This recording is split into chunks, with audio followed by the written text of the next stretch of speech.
Hi, welcome to Bay Area Art Beat. I'm Susan Duhan Felix, and we're here for our fall season. And we are in the wonderful Brower Center in downtown Berkeley, and we have the director of the Brower Center, Lori Rich, who will tell us about the history of the center, tell us about its incredible functions, and hi. Thank you. It's great to be here in this home for the environmental movement. And that's actually our mission, is to be a home for the environmental movement. And we do that in a few different ways. We have 3 program areas. One is our resident organization program, where we house like-minded organizations that are doing impactful work all around the world. We have over 30 organizations that have office space, wow. And we are able to provide stable rent. It's actually below fair market value rent given current conditions, and collaborative workspace. How are you able to do that? Well, it's a challenge. It's a bit of a balancing act. What we try and do is have our for-profit organizations, of which we have a few that are like-minded, sort of subsidize in a way the nonprofits that are in the building. And what we really, we have a loan still on the building. We owe about $4 million. So we pay that down monthly, a mortgage, just as you would your house. But we're just committed to, the Brower Center, so you talked about the history. I'll skip over the programs and go to the history. The Brower Center was really first formed during the first dot-com bubble, and the founders saw that nonprofits were being pushed out of their spaces in San Francisco. Now we're seeing it obviously in Oakland and other areas in the Bay Area, and wanted to create a place where a nonprofit would not be dictated to by these fluctuating rents, these high highs and low lows. And so it really is one of our core values to keep rent. Wonderful. That doesn't mean that it's necessarily low rent, but it is right now certainly below fair market value, which in downtown is anywhere from $375 to $425. And it's because we want this to be a home for the environmental movement. We don't want people to feel like they have to look elsewhere, and we want to provide beautiful places to work. So we actually have really collaborative workspace. We have all the offices are built around this central core, so all the offices have natural light. They all have windows that open, which is kind of a rare thing in modern building construction. And we try and promote collaboration between the different organizations, because some of them are smaller, some of them are larger and have more experience. Shared resources, not just like shared kitchens, shared copy resources, but shared internet resources and things of that nature, because this movement is stronger together than apart. Great. So another one of our core programs to get people into this space is our conference center program. So we host over 400 events a year that are no to low waste. We have a theater space, meeting room space similar to the space we're in today, and we have an outdoor terrace, and we also rent out our gallery space. And we offer a significant discount for nonprofits as well. It's about 30 to 35%. Because of that, 85% of our events are nonprofit. And really the same belief that nonprofits should have beautiful spaces to host events in. It shouldn't always be, a church basement. Not that those aren't fine.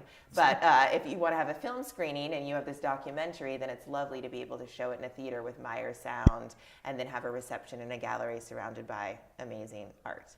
And then our last program, and then I'll stop talking, is the Arts and Education program. I mentioned the gallery space. So we do present 3 environmental art exhibitions a year, and they're really centered around David Brower, who I can talk about at some point too, the namesake of our building. David Brower was a pioneer of using art to advocate for the environment. And so these exhibitions are really steeped in that tradition, that art is this powerful force that can open people's eyes and build awareness and motivate them to action.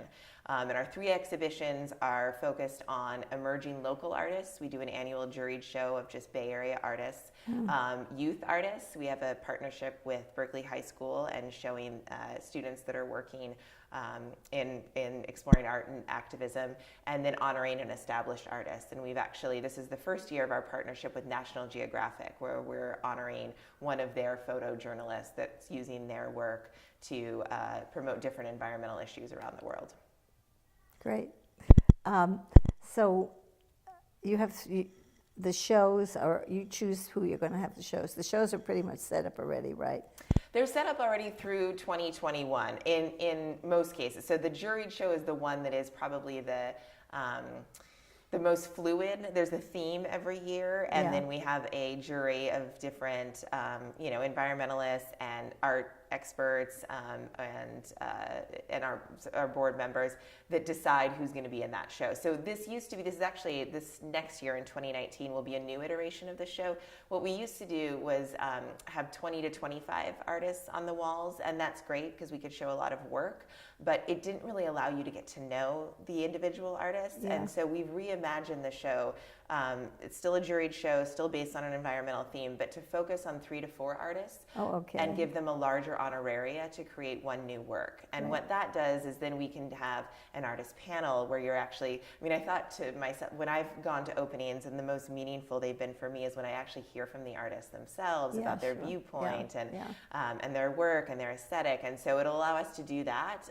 We're also encouraging and offering the artists to do hands-on workshops in our space, Right. all to give them more exposure to our community. Right, And right. that's sort of the goal of the local jury But show. you also have music events, poetry events. I mean, not just thank you visual for bringing arts. that up. So, in addition to the exhibitions, we host community programs. With each exhibition, we try and host 5 to 6 community programs that highlight the issues that are raised Yeah. in the exhibition. So, for our current exhibition, it's sharks. So, it's all around ocean conservation. Yeah. And Yeah. so what we're trying to do is have different events that are around water issues and ocean conservation. Yeah. We'll be doing a film screening on November 15th and a theater performance the end of October as well. Fabulous. This is great, very exciting. And I hope more people will learn about what's going on and Yeah. see what the great thing we have available We here. would love to have more people come and visit. We Yeah. do the 3 exhibitions a year. Our exhibitions are always free and open to the public. Yeah. We're open Monday through Friday, 9 to 5, and Saturdays from 10 to 2. And then we try and keep all of our community programs free or very low cost so we can encourage attendance. Thank you, Lori, so much. Thank you for welcoming us into your beautiful home, your beautiful flowers, and the wonderful programs, letting people know about what you're doing. It's fabulous. Thank Really, you. thank you. Thank you for letting me share. Yeah, yeah. So,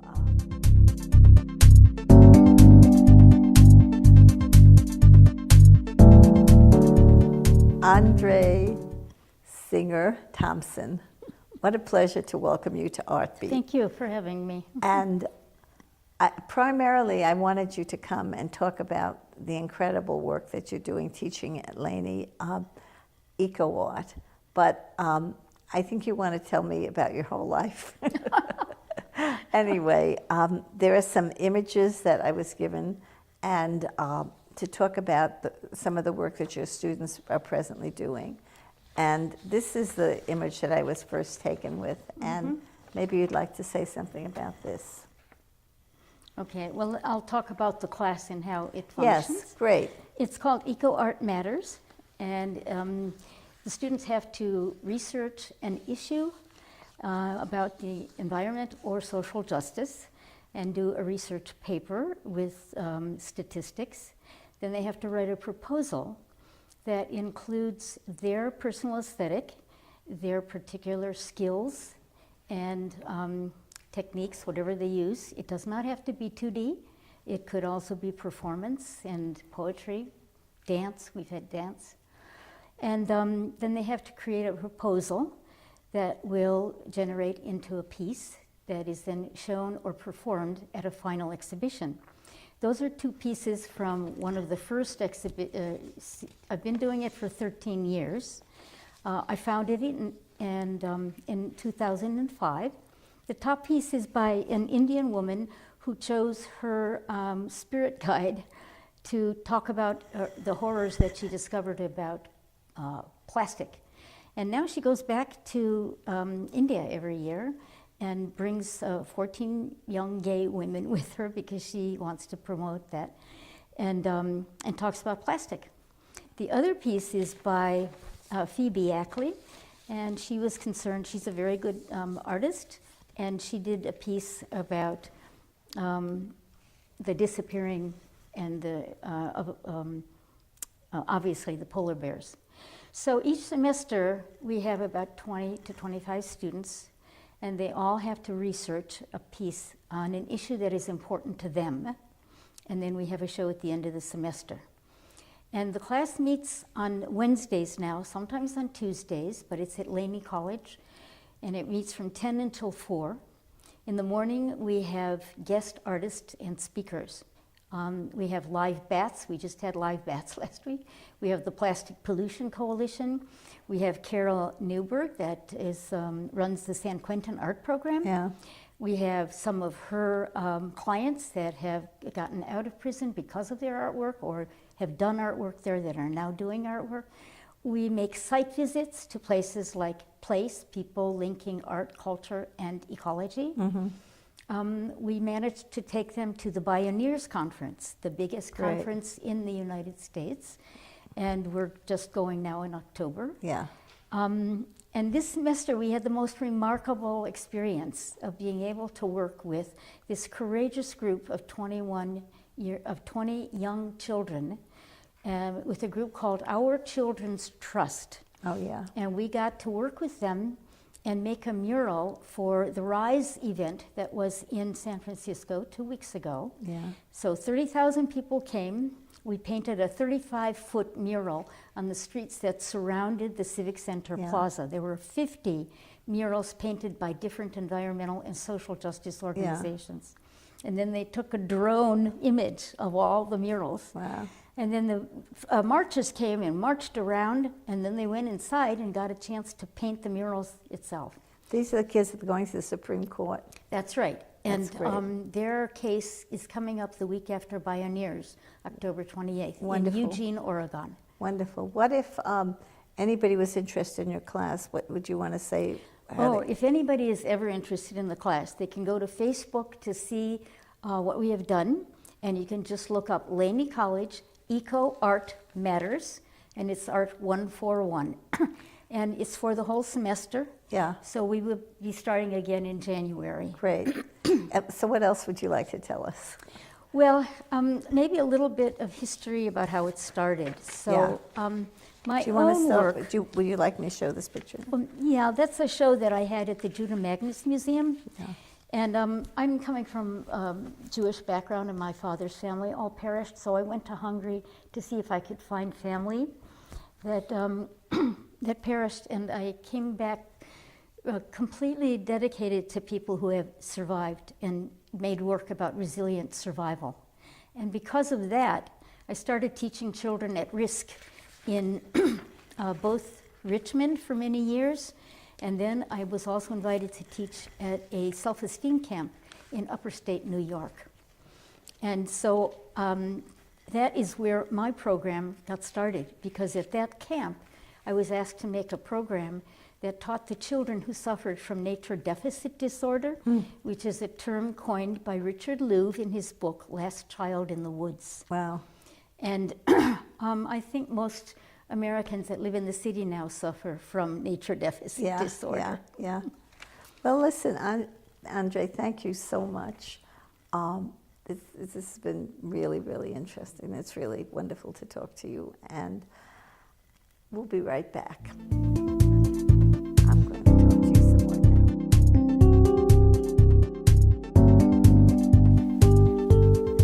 now. Welcome, Joyce Jenkins, editor of Poetry Flash, and I've heard people refer to you as the West Coast Queen of Poetry.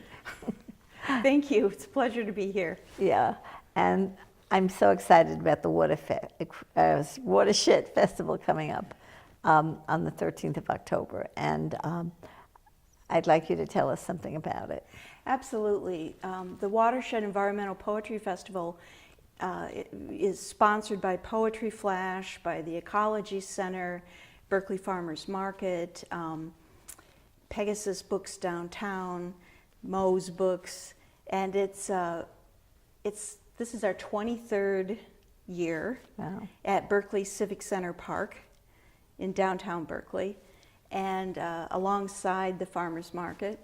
It'll be October 13th, Saturday. The festivities in the park will be noon to 4:30, And the festival will kick off with a Strawberry Creek Walk that is a walk with poetry and nature commentary along Strawberry Creek through UC Berkeley campus.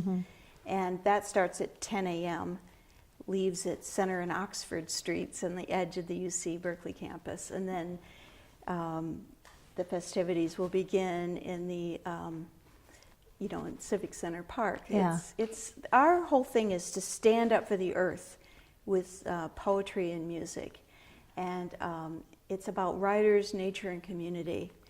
It's to we're about environmental writing, poetry, not only eco-poetics, which can be edgy and talk about environmental realities, but also to celebrate our place and beauty in nature and so that we can have the inspiration to save it, to want to save it. Yeah, yeah. And also social justice,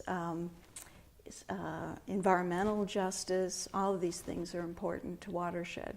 Yeah, there are other booths, and a lot of different people come out to share their writing at the festival. And do you want to say more about the other things that are going on? Besides, there's a stage where poetry is going on all the time, but other things going on in the park. Well, noon to 4:30, there will be music.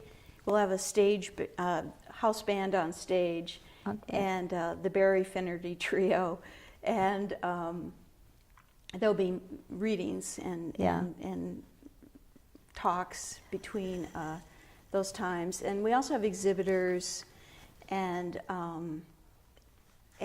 the farmers market will be going on, and absolutely, it was co-founded, as I said, 23 years ago, with Robert Hass, who was the first U.S. poet laureate from the West. And he will be reading this year. Oh, great. Now, will she be reading Maxine? Maxine Hong Kingston, no, that's actually a photograph from last year's festival. Okay. Maxine Hong Kingston was one of the wonderful readers last year. Right. This year we have a whole new crop. Okay. Not only Robert Hass, Pulitzer Prize winning poet, but also Brenda Hillman Oh, great. will be reading from her new book. She's known for her environmental poetry and her activism with Code Pink. Yeah. And she's a wonderful, wonderful poet. And we also having nature writer Mary Ellen Hannibal, who wrote an incredible book, Citizen Scientist, about extinction. And Yeah. she will be speaking from the stage. Yeah. And there'll be an open mic. We and Are then Nature you open have mic. kids reading too from poetry. In Yeah, school. there's going to be California Poetry in the schools. We'll Yeah. be bringing children to read from their work, and River of Words, the Yeah. incredible environmental youth Yeah. art and poetry competition. They'll be bringing students and some of their Great. winners. They'll have exhibits. They'll be giving out information about their program. Yeah, yeah. Do you want to say anything about Fire and Rain? Oh, the yes. Eco At Poetry this Conference? year's festival, which will, like I said, October 13th, Fire and Rain, Eco-Poetry of California, edited by Lucille Langday and Ruth Nolan, will be launched at the festival. And we'll Right. have, both of the editors will be there. The anthology will be available for the first time at the festival. Oh, wonderful. And contributors, a lot of the people who are reading at the festival will be somehow are represented to have work in that Who anthology. are some of the people who have poems in here? Well, Robert Hass and Brenda Hillman Oh, to great. start with, just Wonderful. to start with. Yeah, And great. also, so many local, wonderful local poets. Great. And it's coming out party. Exactly, Yeah. it's coming out party. Yeah, and you're going to read some poems. If you'd love me, I'd me to, like you to. I'd love to. Well, why don't I read a couple of poems from the anthology that we're going to be celebrating. Great. The first one is by Ursula K. Le Guin, who passed away in January 2018, but she gave permission for this poem to be used in the anthology before she passed. Wonderful. And she, made her home in Oregon, but she grew up in Berkeley Right. and always felt very connected to Yes. California. This poem is called, and it is in Fire and Rain, Eco-Poetry of California. A Grass Song, November. Very quietly, this is happening. This is becoming. The hills are changing under the rain clouds, inside the gray fogs. The sun going south, and the wind colder, blowing quietly from the west and south. Manyness of rain falling quietly, manyness of grass rising into air. The hills become green. This is happening very quietly. Beautiful, beautiful poem. And here's just a poem by a Bay Area poet. It's not just a poem, it's an excellent poem by Susan Kelly DeWitt, again from the anthology. Egrets along the Yolo Causeway. Every day I watch how they float into the wind, how they stretch their legs out behind them like burnt matchsticks, then fall, heavy as drugged eyelids, into muddy browns, crushed iris blues, how they plunge suddenly as danger or stupor into the shadows of a ditch. Often climbing up out of a shadowed place myself, out of a muggy, airless wetland where thoughts grow dark seeds like wild rice, I spot one, a loner, drifting below the causeway, wading the weedy edges of slow grass, his yellow beak gleaming like a cutlass, focused on the task at hand. Beauty is not even a vague idea to him, or truth. He'll stab whatever helps him live.